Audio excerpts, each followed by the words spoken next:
The Meek Brown Talk Show. Everyday boldness. Everyday brains. Everyday beauty. Your everyday woman show. Here to entertain and inform. She's Meek Brown. Welcome to the Meek Brown Show, the show that entertains as well as informs. We have so many great things going on in our community and in this city, including people. Our special guest today includes Kevin Raspberry and Jermaine Middleton Raspberry. We hope you enjoy the show.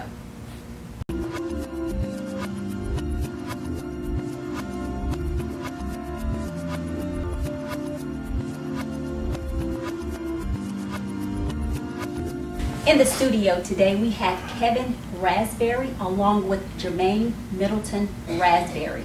They are a very admired couple in the Columbia area.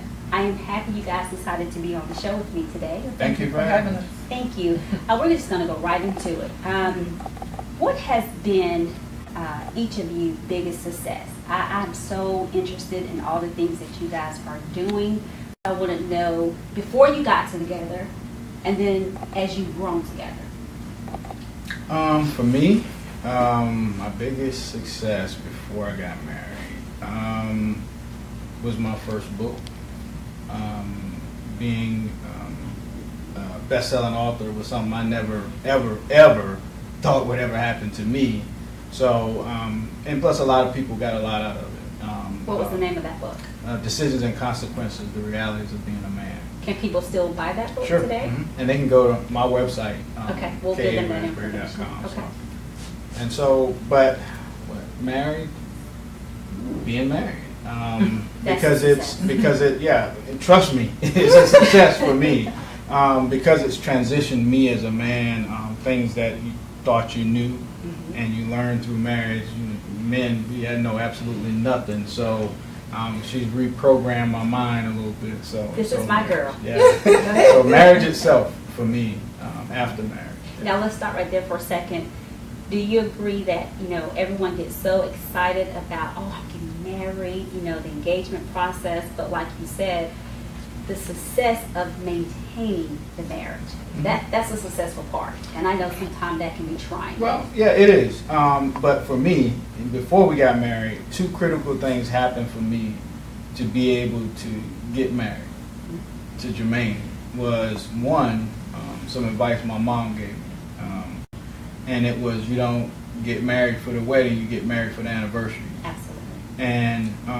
And two, it was that our marriage counseling. Our brother-in-law actually did our marriage counseling and married us. But it was so profound, the things he told us was, we're thinking we're going into this partnership, and he told us that's not what it is. It's, you get married, you become a part of each other. And so those two things really changed my outlook on marriage itself, besides the daily being with her. So. Right. That's really good because I have heard many couples say it's a partnership, and I never agreed with that. Well, and she taught me this, is you have to treat the other just like if it was you. And that's hard to do when you come together. That takes growth, and so I'm growing. I'm learning. That's good. That's good. Jermaine? Okay, for me, wow, greatest successes prior to, I would have to say, would probably be obtaining my degrees. I did go to college straight out of high school, but I actually didn't get my degree, my undergraduate, until 20 years later. So, let's talk about that a little bit. Actually, I came home with a baby and not a degree. So there was just a little rerouting. Wow. And found myself ultimately, and strangely enough, I was in an abusive marriage at the time. And that was a catalyst for me to push myself to complete the degree, and so that I could provide for my children, because I knew at some point it was going to be a breaking point. I had to be able to take care of them. And just couldn't do that with just a high school diploma. And so I got my undergrad from Columbia College in psychology. Very good. At the same time, I'm analyzing the person that I'm married to. So I was like, Yeah, and greatest success since marriage, personally, probably would be getting my license in counseling. Okay. Because I graduated again with my master's in 2012, and I was so afraid to take the test, and I wasn't really informed on all of the things that it took to get to that point. So I didn't pass the test until 2015. So for me to get it, and I've heard horror stories of, I had to take it 2 or 3 times, and I passed it the first time. So it's just what I'm called to do. And You passed it the first time. I passed it the first time. I did. It was exciting. So I can imagine. it was. So that was exciting for me to actually get to that place where everything that I had worked for in school all of these years, I got it now. Wow. And it looks like I'll be working kind of alongside you soon, huh? What's that? Where? We'll talk about that. That's right. Oh, that is true. Okay, yeah, I got it. Yeah. That's good news for me too. Yeah. Now, as far as the successes individually, what are some things you guys have done or you're doing together? Columbia needs to hear a lot of what you guys are doing together right now at this very moment that I'm happy to be a part of. So recently, of course, we opened our business institute, named 7170. People ask me this all the time. What in the world is 7170? Is that where I go? 7170 is a part of us. It is us. 71 is the year she was born, and 70 was the year I was born. And so I know you came up with that. No, I didn't. And that's what keeps me humble is I don't look at any success I ever had without her being a part of it. Even though, she may not put a letter to it, but it's just it's hers, right? So it's everything is 50% hers, and so I just look at it as, okay, let me name it that way, let me move that way, and I involve her. Even when she may not be in the process of me researching it and putting it together, then I drop it in her lap. And I have no idea what he's talking about half the time. So I'll tell her. But it's good. It's good taste. He's, whatever he's presenting when it's to business, you. Hold on one second. Guys, do you hear this conversation? It takes 2. Okay, go ahead. So, so it's I know she's the listening ear. And so I'm creative. I'm not the I'm the visionary. I can come up with all these different ideas, and then she'll come in and look at the fine points. And she'll, excuse me, bro. What about this? I'm the analyzer. Listen. Right, and so I have to. I will shut it down, and that's something I had to learn to do. Right. Because you're always out doing things on your own, and so I'm like, okay. This is why she says this, because it could hurt her just as much as it could hurt me. Correct. Because it's money coming out of the house, and I've done that. And so it's you learn.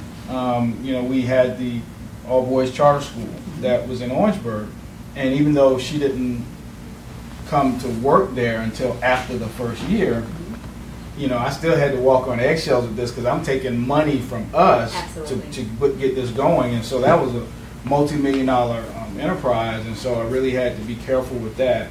But when she became more involved, I threw more decisions out there at her. Okay, tell me about this and what should we do? And so it's natural. Everything I do, anything I come up with, all right, dear, look, this is what I'm trying to do, and give me your opinion on it, and I just give it to her. And sometimes she'll chop it up and say, no, I'm not. So when that happens and she do not agree, do sometimes you listen and say, okay, let's back off on that, or? Well, now I do. Before I didn't, because I'm like, I'm the business guy. Yeah, I've been doing business 20 years. How can you tell me no? But she gives me that other perspective, because she not only gives me the spouse perspective, she gives me the client perspective. Right. And so as another business person, she gives me that perspective as well. So there's a good balance there. She gives me a little bit of all of that. So, just like with 7170, we talk about the spaces. Do you think you should do that because X, Y, Z? Correct. And I'm stepping back. I'm like, okay. Because I'm thinking of everything. And she can look at the specifics. And you may miss something. Right. And she catches. Right. And so you have to be humble in that as a business partner and as a partner in life and that type of thing. You have to listen. So let me ask you this. You mentioned about you, the creative one. What if two people in the relationship who wants to do business together may find it difficult to do so because you got two strong minds, you got two people that are visionaries, you have two people that think out the box and they're go-getters, but then they may have conflicts because they're both strong-minded. How do you handle that? How do one listen when they don't want to? I think that situation is not really about business or being, it's about communication. That's going to go back to who you are in the relationship. Can you listen and hear instead of listening to respond? That's going to be, that's marital stuff. It's not, you can be who you are. You can have two strong-willed people, and if the communication is there, we can talk about it. We can even agree to disagree, and you take left road and I take right road, but eventually we'll be back on the same road. You're gonna do your idea, I'm gonna do mine, but we talk about it, but we're gonna come back to the table again. And I'm that guy. We got married. I was the fussy cussy guy. Like, I want to do this, I want to do this, I want to do this. And people know me, I'm very transparent with me. I don't talk about anybody else, I can tell them about me. But not that marriage wears you down, but you begin to understand, like my mom used to tell me, to have peace in your house, you're going to have to buy into compromise. Right? It's never going to be 100% of what you want. Correct. But if you're a part of her, how can you lose? I really like that. How can you lose? Because she's and never. The same for her. How can she lose? She's never, and that's the thing I had to get to. She's never going to do anything or allow me to do anything that's a detriment to our marriage. It's going to hurt you. Right. So she's going to always put that stop sign up and say, "Look, stop. We got to talk. This is not working." That type of thing. And so we have to scale back our egos to be able to listen to them because we're on the same level. I might be responsible to God for the household, but we sit down, we figure out the plan, and I take the plan to God. But you're also responsible to God for me. Sure, absolutely. The way I take care of her, right? Yeah. So I treat her better than I treat me. So. And that's the key. Yeah, right. Absolutely. Because if you're treating her like God wants you to, you can't go wrong. Right. Whether it's business, relationship. Trust is a very difficult thing to develop and build on. And so a lot of times marriages start and they're not honest or, so the broken things, I can tell people that because that was me. I didn't tell everything and you don't understand. Well, you don't know. She taught me something that is now, I hate to use it as a weapon against people, but selective disclosure. You don't fully tell people. Let me write that. Yeah, you don't tell people everything. It's still a lie. It's misleading. It's a lie. It's a lie. And so you begin to understand and learn that as a man. It's like, wait a minute, it's she can keep a pair of shoes. She bought them. You know what I'm saying? And I see it. I'm like, man, you didn't tell me this. You lied to me. No. We just didn't get to that point where I told you. But then I'm out buying this or buying that, and she's asking me, did you buy some or did you do something? And I'm saying, no. That's a lie. It is. Right? And so it starts small. And you get more courage to lie about bigger things. And so we have to reel ourselves in with stuff like that. Okay. What are some of your failures as far as to where you are today? I'm sure we've all had them. We've had them. Do you have enough time? Without failure, there's no success. Right. Do we have enough time? People think I am the new wave Reginald F. Lewis. And I am no way, shape, form, or fashion that. I probably had 20 failed businesses. I see, and people are helping me see that it wasn't a favor like the school. I really took that hard because I really invested not just in the kids, but in my staff and the people. I really tried to create something to transform my community. And she'll tell you, she was one of those ones that told me, just take some time. I really locked myself away, and I had to figure out me, because this was the biggest business that I've had to date, and I'm like, how could this fail? Right. But then when you break it all down and you look at having the wrong people in place, and having some flawed business ideas, things you didn't learn because there was no mold for this. Correct. This was the first. We were the first single gender public school in the history of South Carolina. And so there was nobody to go to. you know, so we were kind of building the ship as it sailed. And so, but it was very hurtful to me, simply because when things close, people assume you did something wrong. People assume, always. And so some of the things that was coming at me, people were saying, well, that we were stealing money, or I was financing my sister-in-law and my wife with the money and that type of thing. And that bothered me until one day I was talking to my accountant. And she was telling me, she said, Kevin, we've been doing schools. We do districts that's got 20,000 kids in it. And she told me that to that day. She said, don't you ever let anybody tell you didn't run the school correct. Because in the whole time you had it, you had one error. One error that was minor. You know, we've seen errors as accountants in other schools where people should go to jail. Not just money missing, not just kids losing, people should go to jail. Don't you worry about that. So she made sure she published our finances and shown how well we did and that type of thing. But it just kind of bothered me, you know. Well, Kevin, you do know and realize, and I'm even learning, you know, even the different projects that I'm working on, no matter what you do, good or bad, somebody's going to have something negative to say. It could be someone who's on the couch, do nothing but eat all day, and usually they are your biggest critic. But you have others who may be successful, but it does not matter. And I'm learning this really quickly. Whatever you do, try to do that's good for the community. We out trying to help people.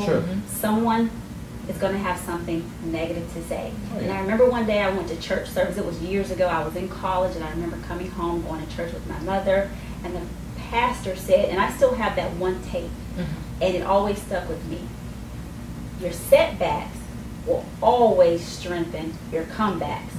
Now, I haven't wanted to have had many setbacks as I've had, but it seems like when I have one, I get to a point, I'm like, okay, what do I do now?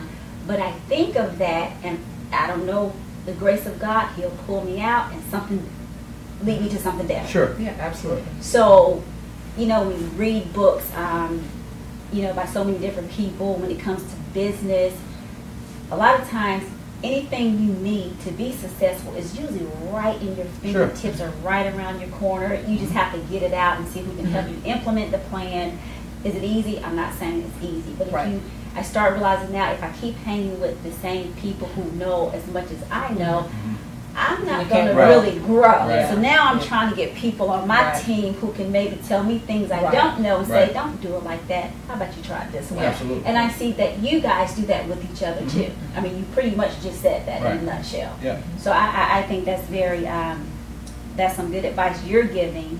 And any past failures that you can think of. And I wouldn't say your failure when you said you came home with a baby, you know, because now that's probably your pride and joy, you know, maybe it was wrong timing. Wrong time. But the one thing you did, one thing I did, you continued to fight. You didn't let it not allow you to get your degree. You kept pushing. Yeah, it just delayed it. It didn't deny it. So, I don't know. There was a period of life where I operated in a broken space for a long time. Really just fully came out of that 2016. So I, you know, in that broken time, I made a lot of poor decisions in life, relationship-wise, stuff like that. So that would be the thing. But way back then, we didn't have all of the empowerment and the encouragement and the mentors and the coaches and things that are available to women now. I'm just thankful that I'm not there anymore. Correct. Have you ever set any goals that you could not achieve, or that you said you couldn't achieve? I wouldn't say the school, because you actually achieved it. You had the school. Is there any other things that you possibly had to maybe do at another time frame? Well, 7170. I've been a developer of businesses for the last almost 20 years. And so my frustration was I've helped some businesses get in business and they're millionaires. And I'm like, I helped them get there, you know, but I couldn't do that for myself. But I had to look at where God placed me. And so if I had become a millionaire back then, there are thousands of people that wouldn't have gotten the help that they needed Right. now. And so I understood position Timing. and time when that happens, right? So I wouldn't have been able to really have the patience to say and push her because things she was going through, I mean, I don't see it all, but I know when something's wrong with my wife. And so I pay that much attention to her and like, you know, pushing her and she'll tell you, I tell her about counseling, like, look, this is you got to do this. And she's like, I don't know yet. No, look, we got to do this. Right. And I'm the type, like she bakes and stuff like that. I'm like, I'm bringing her business plans. I'm like, babe, like we can make this, this can work. And so, The creativity. Yeah. so for me, it was feeling more accomplished, and I've accomplished a lot, but I just didn't feel it. And so my goal was to feel accomplished. And so when I started looking at stuff, and people calling me about giving me an award, I'm looking at Jermaine like, what they want to give that to me for?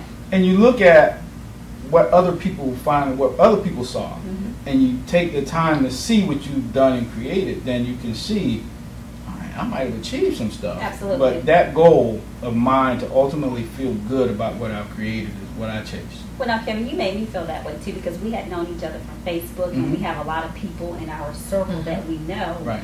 And when I went to Tanya, remember she had the Valentine's Day. Oh, Tangi? Yeah, Tanya. Yeah, that's one of And the we business went partners. there, and you saw me. I came in from Atlanta, and you was like, Meek Brown, what are you Yeah. doing here? And I was like, oh, okay, how you Yeah, doing? yeah, It was how yeah. you greeted me, and it Right. was like, wow, you know, and I'm thinking, yeah, it's like I'm a celebrity or something. But it was that momentum you gave me. It was, you know, how you addressed me. And I said to myself, I need to be in their circle, you know. And ever since then, I've reached out to Right. you, and you've reached out to me. You're like, Yeah. I like what you're doing. Yeah. And that's how you form not only friendships, but partnerships. Right. Absolutely. And those are partnerships that can last a long time, Right. but they're trusting as well. Sure. And that's the type of people you need on your team. Absolutely. And I remember that to this day. Yeah. And I Yeah. said, Yeah. you're gonna be on my show. Did I say Right, right? you did. You're gonna be on my show. Yeah. Who inspires you guys? Who inspires you the most? Besides my wife, my brother, Okay. my sibling is. I follow everything that he does. I watch him. You know how he raised his family, how he's interacted with his wife, his job. He's just, you know, he's bad. You know, that's what I tell him all the time. He just everything he's accomplished, I want to follow in his footsteps. My brother very rarely makes bad decisions. Okay. He thinks things all the way through. He's one of those guys that he'll never get a deal because he's got to think on it. Okay. He's never going to do it right then. I don't care how much it is. I don't care. I got to think about this and see where it fits in for me. Because if the deal is for me, it'll be here. Absolutely. That's how he sees it. And so even more so than my dad, which is, you know, my guy. He was my guy. But Randy, my brother, he's just, you know, it's very rare, man, that you can like say, like, it's not a lot of bad things you can say about him. That's you good. know. And so he was always hard on me. I grew up in one of those tough love families. You know, he always expected stuff from me. And he's another one that I didn't think they was watching anything I was doing. But he has They were. everything I've ever accomplished. So my brother, absolutely. Jermaine, who inspires you? For me, I think I'm inspired a lot by those that have gone before me in the counseling. Dr. Mark Keisha Miller, Dr. Charlotte Redmond. I came out of South under them for my master's degree. I just think they're awesome. Another one of my mentors is Erin Ashford.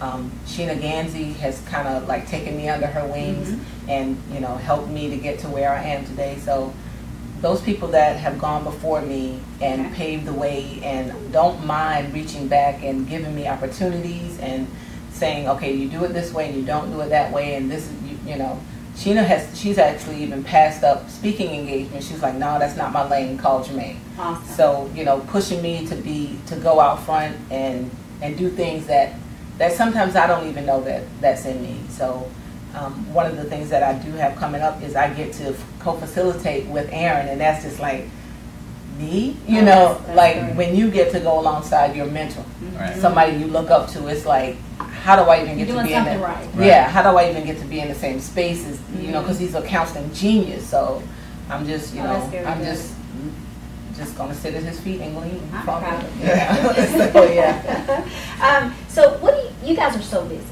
What do you guys do for pleasure, pastime, any type of activities? What do you guys do?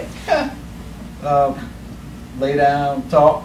That's not completely No, true. but we'll travel. Of course, Yeah. our church is extremely important to us. Yeah. We both serve there, and it's not work.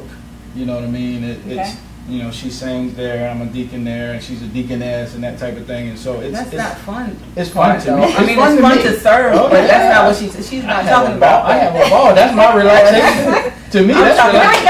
I'm talking about the football games, baseball games. Yeah. Do you guys travel a lot? We do. Yeah, we do travel. Okay.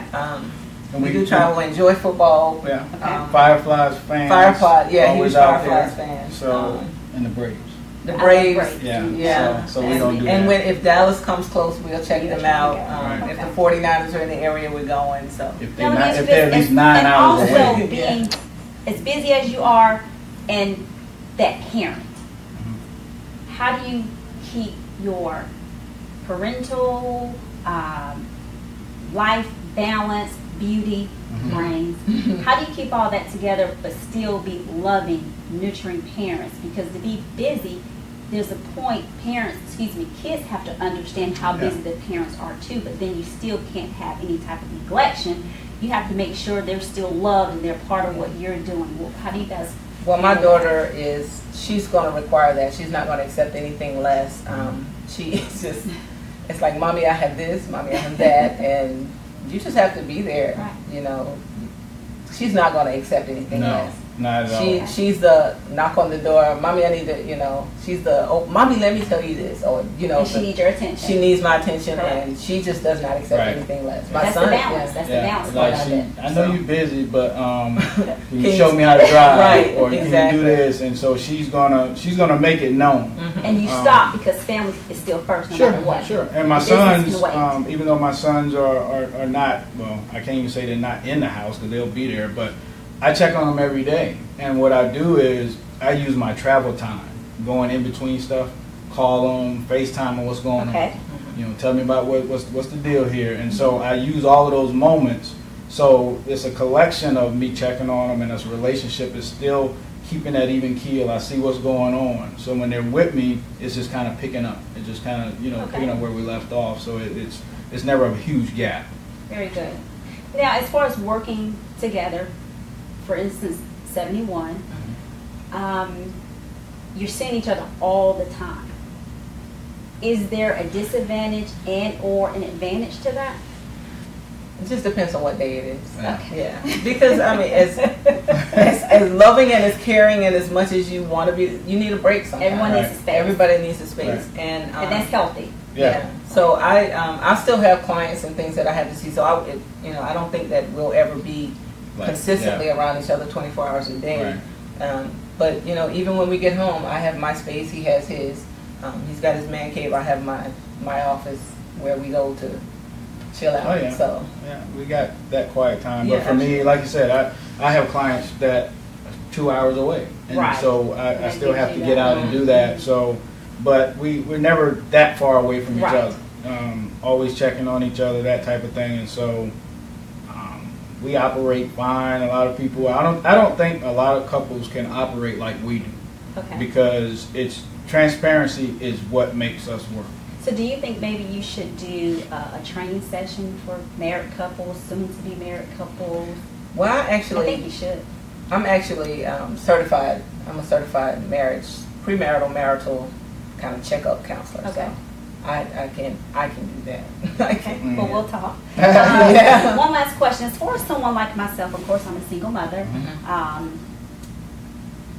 You know a lot of the projects I work on.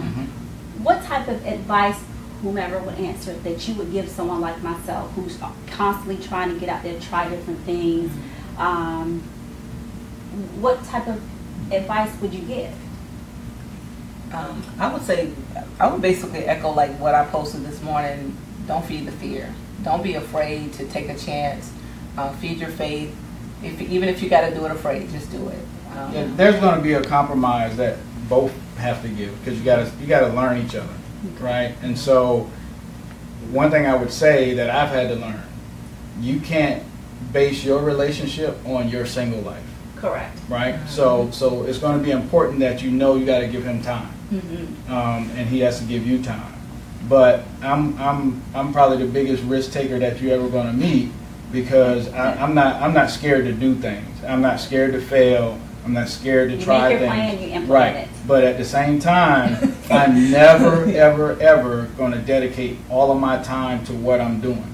Gotcha. My wife requires time from me, and so I prioritize that. I make sure before I even do anything else, what you need, babe. You know, I'm always checking on her first. Now, once I done check and she said I'm fine, then I'm going in. You know, it's on you then. Yeah, so. Good. Did you guys enjoy being on my show? Absolutely. You all right? I enjoyed having you on my show. I look forward to doing business with you guys. Absolutely. We'll talk about that later. That's right. You know, I'm excited about that. Yes. You know, my new motto is a lady in heels, taking deals. Y'all Yes. Let me go put that on Facebook. Deals. But thank you so much for being here. I look forward to you coming back on the show so we can get the word out regarding the 71. If someone looking for office space, if not office space, you need somewhere to work during the day, please give them your information. We are 7170, but is the parent company is Legacy Ed, so it's legacyed.org. Okay. And all of our information is there. 7170 is there, and actually tomorrow I'm gonna link our individual pages, so stuff that we're doing, Okay. they can also get to it. Okay, you guys heard it. Our most Columbia admired couple. You guys are doing so great. Thank you. You know, you are admired from afar, and we are here in Columbia to continue to support what you're doing, and you're supporting so many people as well. Absolutely. So I really look forward to you guys coming back on the show. Awesome. Thank you so much. We hope you enjoyed the show. We look forward to seeing you next week. If you would like to be featured on The Meek Brown Show, you may email us at meekbrown@themeekbrownshow.info. Until next time, we hope you have a sweet Meek week.